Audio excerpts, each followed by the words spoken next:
Well, first of all, I watched the pilot episode, and it's great. So I want to know, what was it about the script? I know you've answered this probably 100 times, but was there a certain part of the script that you were like, okay, I'm going to do this? I thought that the show within a show was really cool. I mean, obviously because I'm an actress, I love television and I love the behind the scenes of everything. So I thought that was really cool. And the fact that I got to work on a show was very weird for me and cool because I see people doing that all the time. Yeah. So that was interesting. If you weren't an actress, would you maybe want to do something like that, like be a PA or work on a show?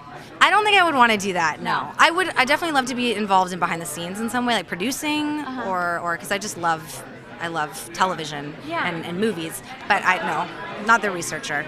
We'll kind of talk to our viewers about the show within a show, because that's really never been done before, and that's kind of what I liked about it. So kind of explain that and talk about Sky a little bit. Okay. So Cult is a show about a TV show called Cult that focuses on this character named Billy Grimm, who's a cult leader who's very enigmatic and very creepy and weird.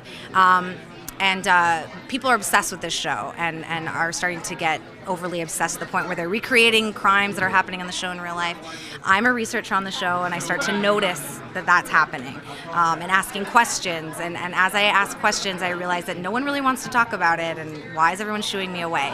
Then I meet Jeff, whose brother has gone missing as a result of being a fan of the show. And we join forces and try and figure out what's really going on and what it is behind this show that has everybody so obsessed. Is that ultimately a bad idea for Sky?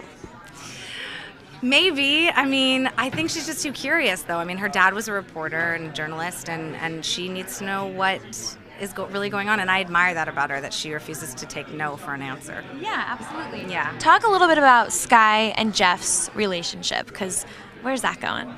Well, I think that they have something in common in that Sky's father has disappeared. So has Jeff's brother. So there's a kinship there, and she feels quite a bit of compassion towards him. But I think she's also a little bit wary of him. I think she's not really sure where he's coming from either. So there's that. That's an interesting dynamic to play. Right. Well, you were on Melrose Place. Have you ever had a crazy fan experience at all, or anyone like, oh my God, I'm obsessed with you? Just the normal stuff, like where you go out and someone will come up, and I always find it weird when people just run up to you and take a picture and then like run away. And they don't really say anything. Yeah, you kind of feel like a character at Disneyland or something. Yeah. So that's weird. But I've never had anything really crazy happen. Yeah. And have you ever been an insane fan of anything? A cult follower? Yeah. Lost. Huge fan of Lost. It's a good show. Love it. And Game of Thrones I'm loving right now. Are you going to the panel on Saturday? I don't think I'm going to have time. I wish.